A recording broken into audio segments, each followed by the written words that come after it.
सर्वे मंगल मांगल्ये शिवे सर्वार्थ साधके शरण्ये त्र्यंबके गौरी नारायणी नमोस्तुते।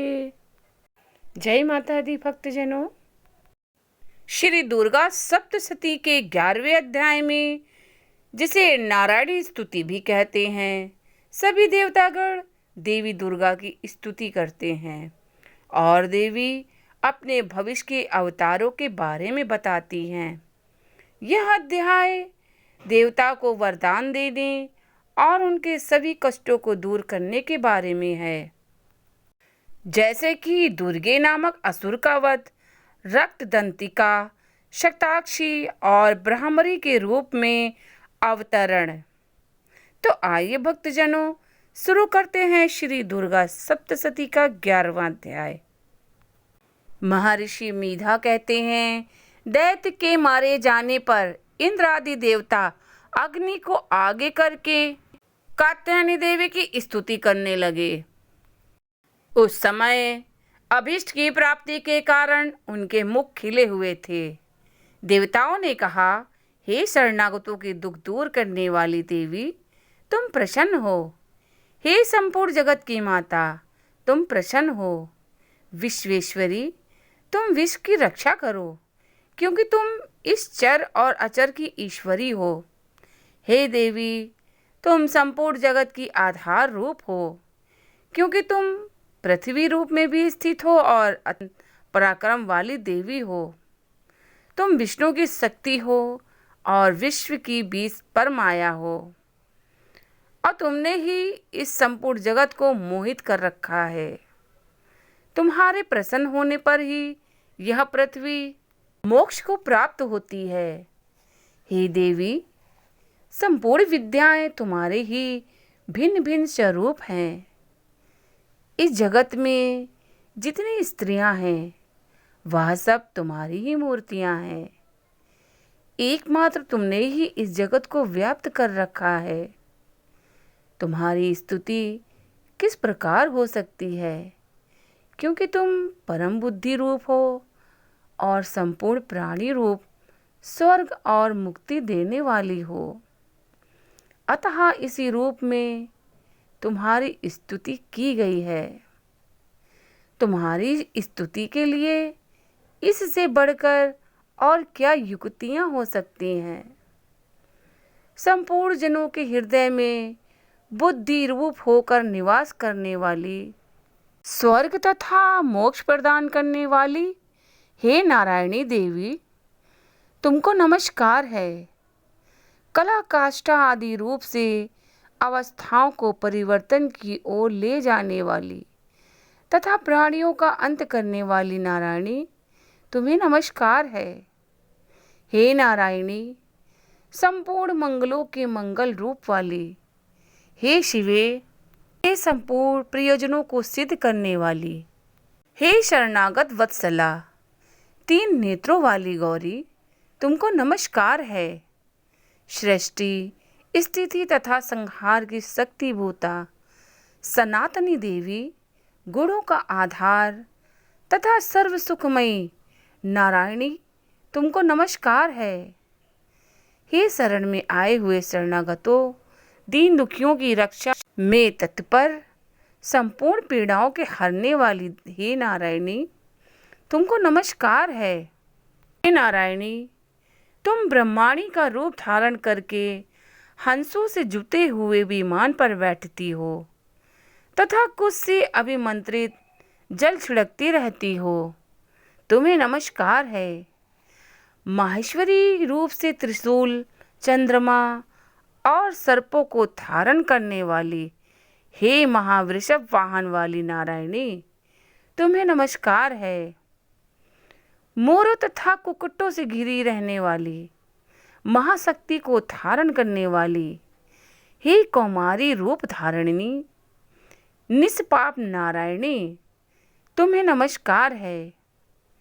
हे शंख, चक्र, गदा और शांग धनुष रूप आयुधों को धारण करने वाली वैष्णवी शक्ति रूपा नारायणी, तुम हम पर प्रसन्न हो, तुम्हें नमस्कार है। हे दांतों पर पृथ्वी धारण करने वाली वाराह रूपिणी कल्याणमयी नारायणी, तुम्हें नमस्कार है। हे उग्र नृसिंह रूप से दैत्यों को मारने वाली, त्रिभुवन की रक्षा में संलग्न रहने वाली नारायणी, तुम्हें नमस्कार है। हे मस्तक पर किरीट और हाथ में महावज्र धारण करने वाली, सहस्त्र नेत्रों के कारण उज्ज्वल वृत्तासुर के प्राण हरने वाली इंद्र शक्ति, हे नारायणी, तुम्हें नमस्कार है। हे शिवदूती स्वरूप से दैत्यों के महामद को नष्ट करने वाली, घोर रूप वाली, हे महाशब्द वाली, हे नारायणी, तुम्हें नमस्कार है। दाढ़ों के कारण विकराल मुख वाली, मुंडमाला से विभूषित मुंड मर्दनी चामुंडा रूपा नारायणी, तुम्हें नमस्कार है। हे लक्ष्मी, लज्जा, महाविद्या, श्रद्धा, पुष्टि, स्वधा, ध्रुवा, महारात्रि तथा महाविद्या रूपा नारायणी, तुमको नमस्कार है। हे मेधा, सरस्वती, सर्वोत्कृष्ट ऐश्वर्य रूपिणी पार्वती, महाकाली, नियंता तथा ईश रूपिणी नारायणी, तुम्हें नमस्कार है। हे सर्वस्वरूप सर्वेश्वरी, सर्वशक्ति युक्त देवी, हमारी भय से रक्षा करो, तुम्हें नमस्कार है।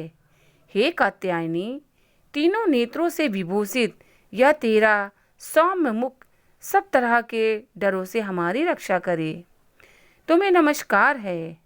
हे भद्रकाली, ज्वालाओं के समान भयंकर, अति उग्र एवं संपूर्ण असुरों को नष्ट करने वाला तुम्हारा त्रिशूल हमें भय से बचाए, तुमको नमस्कार है। हे देवी, जो अपने शब्द से इस जगत को पूरित करके दैत्यों के तेज को नष्ट करता है, वह आपका घंटा इस प्रकार हमारी रक्षा करे जैसे कि माता अपने पुत्रों की रक्षा करती हैं। हे चंडिके, असुरों के रक्त और चर्बी से चर्चित जो आपकी तलवार है, वह हमारा मंगल करे, हम तुमको नमस्कार करते हैं। हे देवी, तुम जब प्रसन्न होती हो तो संपूर्ण रोगों को नष्ट कर देती हो, और जब रुष्ट हो जाती हो तो संपूर्ण वांछित कामनाओं को नष्ट कर देती हो, और जो मनुष्य तुम्हारी शरण में जाते हैं उन पर कभी विपत्ति नहीं आती, बल्कि तुम्हारी शरण में गए हुए मनुष्य दूसरों को आश्रय देने योग्य हो जाते हैं। अनेक रूपों से बहुत प्रकार की मूर्तियों को धारण करके इन धर्मद्रोही असुरों का तुमने संहार किया है, वह तुम्हारे सिवा और कौन कर सकता था। चतुर्दश विद्याएं, 60 शास्त्र और चारों वेद तुम्हारे ही प्रकाश से प्रकाशित हैं, उनमें तुम्हारा ही वर्णन है। और जहाँ राक्षस, विषैले सर्प, शत्रुगण हैं, वहाँ और समुद्र के बीच में भी तुम साथ रहकर इस विश्व की रक्षा करती हो। हे विश्वेश्वरी, तुम विश्व का पालन करने वाली विश्व स्वरूपा हो, इसलिए संपूर्ण विश्व को धारण करती हो। इसलिए ब्रह्मा, विष्णु, महेश की भी वंदनीय हो। जो भक्तिपूर्वक तुमको नमस्कार करते हैं वह विश्व को आश्रय देने वाले बन जाते हैं। हे देवी, तुम प्रसन्न हो और असुरों को मारकर जिस प्रकार हमारी रक्षा की है, ऐसे ही हमारे शत्रुओं से सदा हमारी रक्षा करती रहो। संपूर्ण जगत के पाप नष्ट कर दो और पापों तथा उनके फल स्वरूप होने वाली महामारी आदि बड़े बड़े उपद्रवों को शीघ्र ही दूर कर दो। विश्व की पीड़ा को हरने वाली देवी, शरण में पड़े हुओं पर प्रसन्न हो। लोक निवासियों की पूजनीय परमेश्वरी, हम लोगों को वरदान दो। इस प्रकार देवताओं द्वारा देवी की गई स्तुति सुनने पर देवी कहती हैं, हे देवताओं, मैं तुमको वर देने के लिए तैयार हूँ। आपकी जैसी इच्छा हो वैसा वर मान लो, मैं तुमको दूंगी। देवताओं ने कहा, हे सर्वेश्वरी, त्रिलोकी की निवासियों की समस्त पीड़ाओं को तुम इसी प्रकार हरती रहो और हमारे शत्रुओं को इसी तरह नष्ट करती रहो। देवी ने कहा, वह स्वतः मनवंतर के 28वें युग में 2 और महाअसुर शुंभ और शुंभ उत्पन्न होंगे। उस समय मैं नंदगोप के घर से यशोदा के गर्भ से उत्पन्न होकर विंध्याचल पर्वत पर शुंभ और निशुंभ का संहार करूंगी। फिर अत्यंत भयंकर रूप से पृथ्वी पर उत्तीर्ण होकर मैं वह प्रचिति नामक दानवों का नाश करूंगी। उन भयंकर महासुरों को भक्षण करते समय मेरे दांत अनार के पुष्प के समान लाल होंगे। इसके पश्चात स्वर्ग में देवता और पृथ्वी पर मनुष्य मेरी स्तुति करते हुए मुझे रक्त दंतिका कहेंगे। फिर जब 100 वर्षों तक वर्षा ना होगी तो मैं ऋषियों की स्तुति करने पर आयोनिज नाम से प्रकट होंगी और अपने 100 नेत्रों से ऋषियों की ओर देखूंगी। अतः मनुष्य शताक्षी नाम से मेरा कीर्तन करेंगे।